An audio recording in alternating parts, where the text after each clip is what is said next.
Lotus reality and agro farming వారు premium farm land projects మన పొలం ఫేజ్ 1, 2 మరియు 3 కంప్లీట్ చేసుకొని మన పొలం phase 4 Wasar village at Narayana Khed లో ఆగస్టు 15 ఇండిపెండెన్స్ డే రోజు గ్రాండ్ లాంచ్ చేయడం జరుగుతోంది. లాంచింగ్ మరియు ఇండిపెండెన్స్ డే సందర్భంగా 5 గుంటాస్ ల్యాండ్ అవుట్ రేట్ లో బుక్ చేసుకున్న వారికి 1,50,000 రూపాయల డిస్కౌంట్ తో పాటు 2 గ్రాముల గోల్డ్ ఫ్రీగా ఇస్తున్నారు. పూర్తి వివరాలకు సంప్రదించండి. మాతృదేవోభవ. నేను మీ డాక్టర్ శ్రీధర్. ఈరోజు మనము గురుని యొక్క వక్రగతి గురించి చర్చించబోతున్నాం. అక్టోబర్ నెలలో 9వ తారీఖున ఆయన వక్రగతి ప్రారంభమవుతుంది. అట్లాగే ఎప్పటి వరకు అంటే ఫిబ్రవరి 25 వరకు ఈ మాత్రం అక్కడ జరుగుతూ ఉంటుంది. వక్రగతిలో సంచారం చేస్తూ ఉన్నారు. ఆ వక్రగతి అంటే ఏమిటి? ఇది గతంలో ఒక వీడియో మనం చేసాము, అది చూసినా సరిపోతుంది. నిజానికి వక్రగతి అనేటటువంటిది ఏ గ్రహానికి వక్రగతులు ఉండవు. రాహుకేతువులు ఎప్పుడూ వక్రగతిలోనే సంచరిస్తూ ఉంటారు, వ్యతిరేక దిశలోనే ప్రయాణం చేస్తూ ఉంటారు. ఇక సూర్యచంద్రులకి ఎప్పుడు వక్రగతి ఉండదు. ఇక వక్రగతి ఉన్నది ఎవరికి? కుజ, బుధ, గురు, శుక్ర, శని, ఈ 5 గ్రహాలకు మాత్రమే మనకి వక్రగతి కనిపిస్తూ ఉంటుంది. ఇక్కడ ఈ వక్రగతి అనేటటువంటిది నిజానికి వక్రగతి కాదు. ఇప్పుడు ఈ ఈ ఈ చెప్పుకున్నటువంటి 5 గ్రహాలు కూడా ఇవేంటంటే వాటి ఓర్బిట్, కక్ష్య, ఓ దానికి చిన్నగా, ఓ దానికి పెద్దగా, దానికి ఇంకో దానికి ఇంకా పెద్దగా, ఇంకా పెద్దగా, ఆ విధంగా ఈ 5టికి కూడా 5 రకాల ఓర్బిట్లు ఉన్నాయి, కక్ష్యలు ఉన్నాయి. ఆ కక్ష్యల్లో సంచరించేటప్పుడు ఈ దగ్గరగా ఉన్నటువంటి కక్ష ఉందనుకోండి, ఆయన స్పీడ్గా తిరిగేస్తాడు. ఇంకొంచెం పెద్దగా ఉంది, కొంచెం లేట్ అవుతుంది. ఇంకా పెద్దది ఇంకొంచెం లేట్ అవుతుంది, ఇంకొంచెం పెద్దది ఇంకా లేట్ అవుతుంటుంది. ఈ విధంగా వివిధ కక్షలలో సంచరించేటప్పుడు మనకి ఈ ముందు వెళుతున్నట్టే ఈ కక్ష, చిన్న కక్షలను బట్టి పెద్ద కక్షలను బట్టి ముందుకు వెళ్ళిపోతున్నటువంటి గ్రహం, అది చిన్న గ్రహం త్వరగా వెళ్ళిపోతుంది కాబట్టి అది ముందుకు వెళ్తున్నట్టు, ఆ పెద్ద ఓర్బిట్లో తిరిగేటువంటి గ్రహం వెనకపడినట్టుగా మనకు కనిపిస్తుంది.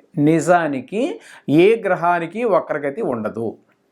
మరి వక్రగతి లేనప్పుడు ఎందుకు మరి ఈ సంభాషణ అంతా అంటే అక్కడ ఏం జరగదు. కానీ ఈ భూమి మీద మనం నివసించేటటువంటి మానవులకి వాటి యొక్క ప్రభావం ఏ విధంగా పడుతుందంటే, ఈ పెద్ద ఓర్బిట్ ఉన్నది వెనకబడినట్టుగా కనిపిస్తోంది కదా మనకి, దాని యొక్క ప్రభావం అక్కడి నుంచి మన మీద ఏ విధంగా ఉంటుంది. ఈ చిన్న ఓర్బిట్ అనేది స్పీడ్గా తిరుగుతుంది, ఇక్కడి నుంచి దీని ప్రభావం మన మీద ఏ విధంగా పడుతుంది ఈ మానవుల మీద. అందుచేత ఈ దగ్గరగా ఉన్నదానికి దూరంగా ఉన్నదానికి ఈ విధమైనటువంటి రిట్రాగ్రేషన్లో ఉండటం అనేటటువంటిది మనకు కనిపిస్తుంది. ఇంకా మీకు వివరంగా చెప్పాలి అంటే, మనం చిన్నప్పుడు బస్సు ఎక్కేవాళ్ళం. ఆర్టీసీ బస్సు, దానికంటే ముందు ప్రైవేట్ బస్సులు కూడా ఉండేవి. కొంతమంది తెలియచ్చు, కొంతమంది తెలియకపోవచ్చు. ఆ బస్సుల్లో ఎక్కేటప్పుడు చిన్నపిల్లవాళ్ళం బస్సులో కిటికీ పక్కన కూర్చోవాలి అని, కిటికీ నుంచి బయటికి చూడాలి అనేటువంటి ఒక తపన, ఒక తాపత్రయం, తెలిసి తెలియని వయసు, అజ్ఞానం. అక్కడి నుంచి చూస్తూ ఉంటే మనం తదేకంగా చూడడం ద్వారా అక్కడేమవుతుంది, ఆ కొండలు, ఆ చెట్లు, ఆ టెలిఫోన్ వైర్లు, ఆ కరెంటు స్తంభాలు అన్నీ వెనక్కి వస్తున్నట్టుగా, వెనక్కిపోతున్నట్టుగా భ్రమ కలుగుతుంది. నిజానికి అవి ఎక్కడికైనా వెనక్కి వెళ్తాయండి? లేదు, మనం ముందుకు వెళ్తున్నాం.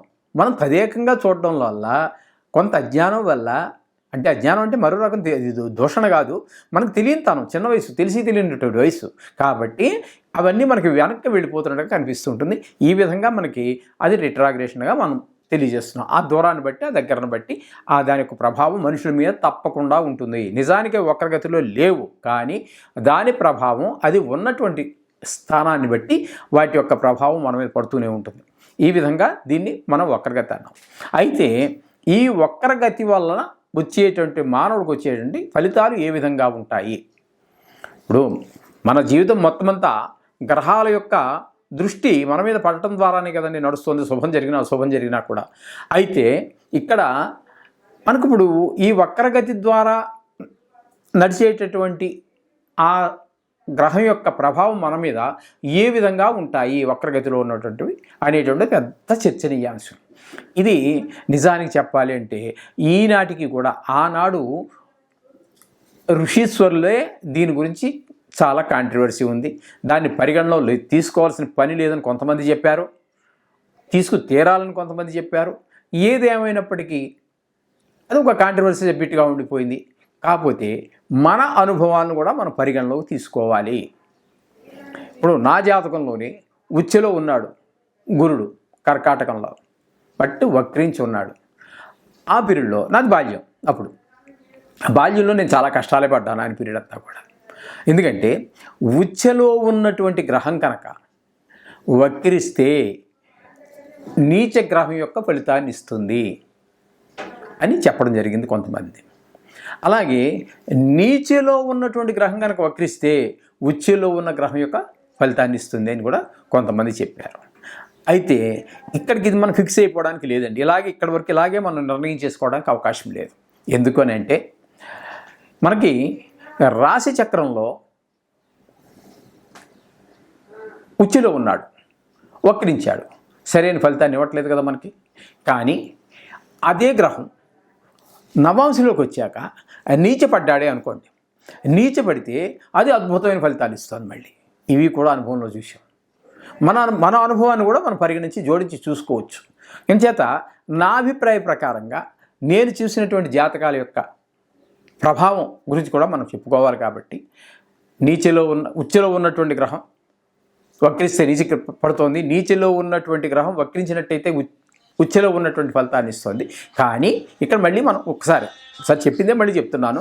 ఎందుకంటే రాశిలో మీకు ఉచ్చులో ఉంది, రిట్రాగ్రేషన్లో పడింది, కింద పడింది.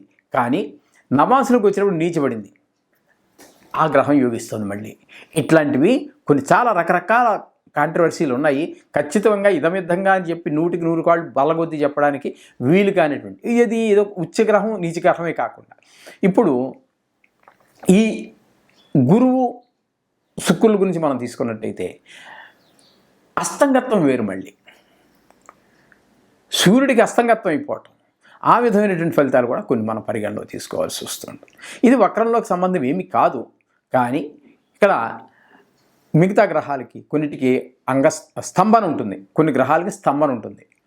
అవి అలాగా చరించవలసినటువంటి సమయం కన్నా ఎక్కువ కాలం అక్కడ నిలిచిపోయినట్టుగా మనకు కనిపిస్తూ ఉంటుంది. దాని ప్రభావాలు వేరే చెప్పారు. వక్రించి వెనక్కి వచ్చేటువంటి గ్రహాలు కొన్ని ఉంటాయి, వక్రించి కూడా వెనక నుంచి ప్రభావం చూపిస్తాయి కానీ అక్కడి నుంచి కదలదు, అదో రకం ఉంటుంది. అతిచారం ఉండవలసిన టైం కంటే ముందు రాశిలోనికి ప్రవేశించడం, ఈ విధమైనటువంటివి కొన్ని ఉన్నాయి. ఇందులో మొత్తం మీద ఈ సబ్జెక్ట్ వక్రగతి అనేటటువంటిది ఒక కాంట్రవర్సీ. దీనిలో చాలా ముందుకు వెళ్ళవలసి ఉంటుంది. ప్రతి వాళ్ళు కూడా మీ యొక్క అనుభవాలను కూడా పరిగణనలోకి తీసుకోండి. వారు చెప్పినటువంటివి కూడా ఋషీశ్వరుల మధ్యనే కూడా వీళ్ళవి కొంచెం మనకి కాంట్రవర్సీ ఉంది. మొత్తం మీద ఏదైతే ఇప్పుడు మనం చెప్పుకోబోయేటటువంటి విషయం ఏంటంటే అక్టోబర్ 9 నుంచి గురుడు వృషభంలో ఉన్నటువంటి గురుడు వక్రిస్తున్నాడు. ఇక్కడ మళ్ళీ ఇంకో కొత్త విషయం కూడా మనం చెప్పుకోవాలి. శుభగ్రహం నైసర్గిక శుభగ్రహాలు కనుక వక్రిస్తే మరింత శుభ ఫలితాన్ని ఇస్తాయని కొంతమంది చెప్పడం జరిగింది. అలాగే నైసర్గిక పాపగ్రహాలు వక్రించినట్టయితే పాప ఫలితాన్ని ఇస్తాయి అని చెప్పడం కొంతమంది చెప్పడం జరిగింది. ఇకపోతే ఇక్కడ ఏ విధమైన ఫలితాలు మనం చెప్పుకోవాలి అంటే వారు చెప్పిన విషయం అదైతే మన విషయం దగ్గరికి వచ్చేటప్పటికి ఏమవుతుందంటే ఈ వక్రించినటువంటి గ్రహం ఇప్పుడు ఆ రాశ్యాత్ అంటే చంద్రాత్తు ఎక్కడ ఉంది, దానికి ఆధిపత్య శుభులవుతున్నారా, ఆధిపత్య పాపులవుతున్నారా, ఇది కూడా పరిగణలో తీసుకోవాలి. నైసర్గిక శుభత్వమే కాకుండా ఆధిపత్యం ద్వారా శుభత్వం వస్తుందా, పాపత్వం కలుగుతోందా అనేది కూడా పరిగణలో తీసుకోవాల్సి ఉంటుంది. ఇది గోచార రీత్యా ఇప్పుడు వరకు మనం చెప్పుకున్నవన్నీ గోచార రీత్యా. ఇక జాతకం దగ్గరికి వెళ్ళామనుకోండి, జాతకం దగ్గరికి వెళ్ళినట్టయితే అక్కడ అది జీవితాంతము పర్మనెంట్గానే అంటే శాశ్వతంగా అదే రాశిలో అక్కడే ఉండిపోతుంది. మనకి గోచారంలో ఇది కొద్దిపాటి కాలం మాత్రమే ఉంటుంది. ఒక శుక్రుడికి ఇన్ని రోజులని, శనికి ఇన్ని రోజులని ఇట్లా నిర్ణయం చేయడం జరిగింది. ఆ నిర్ణయం అయిపోయిన తర్వాత మళ్ళీ మామూలు జనజీవన శ్రమంతలో కలిసిపోవడం ఉంటుంటారే మానవుల్లో, అదేవిధంగా అవి మామూలుగా ఎప్పుడూ జరిగేటటువంటి ఆ రీతిలోకి చేరిపోతాయి మొత్తం గ్రహాలన్నీ కూడా. ఇది ఫలితాలు. అయితే ఈ వక్రించి ఉన్న సమయంలో మానవుడి మీద ఆ గ్రహం యొక్క ప్రభావం ఎలా పడుతుంది అంటే, ఇక్కడ నిజానికి ఇప్పుడు గోచార రీత్యా మనకి వృషభ రాశిలో సంచారం చేస్తూ ఉన్నారు గురువు. అయితే 9వ తారీఖు నుంచి వక్రం గతి ప్రారంభమవుతోంది. అప్పుడు మనము ఏం చెప్పుకోవాలి, మీనరాశి వారికి అక్టోబర్ 9 నుండి గురువు వక్రగతిన ఫిబ్రవరి 8, 2025 వరకు ప్రయాణం చేస్తూ ఉన్నారు. అందుచేత ఆ సమయంలో ఈ మీనరాశి వారికి శుభ అశుభ ఫలితాలు ఇస్తాడు. శుభఫలితం ఇస్తాడా, అశుభ ఫలితం ఇస్తాడా, లేదా శుభాశుభ ఫలితాలు ఇస్తాడా అనేటువంటి విషయాన్ని సశాస్త్రీయంగా మనం తెలుసుకునేటువంటి ప్రయత్నం చేద్దాము. ఇక్కడ నిజానికి మీనరాశి వారికి తృతీయంలో గురు సంచారం జరుగుతోంది. కానీ ఇప్పుడు మనం చెప్పుకున్నటువంటి ఈ సమయంలో ఆయన రిట్రాగ్రేషన్ అంటే వక్రగతి ద్వారా ద్వితీయ స్థానంలో ఉన్నట్టుగా మనం పరిగణనలో తీసుకుంటున్నాం. కాబట్టి ద్వితీయ స్థానంలో గోచార గురు యొక్క ఫలితాలు అద్భుతంగా ఉంటాయి. ధనాగమనం, ధనం బాగా వస్తుంది, మీరు ఊహించిన దానికన్నా ఎక్కువ వస్తుంది.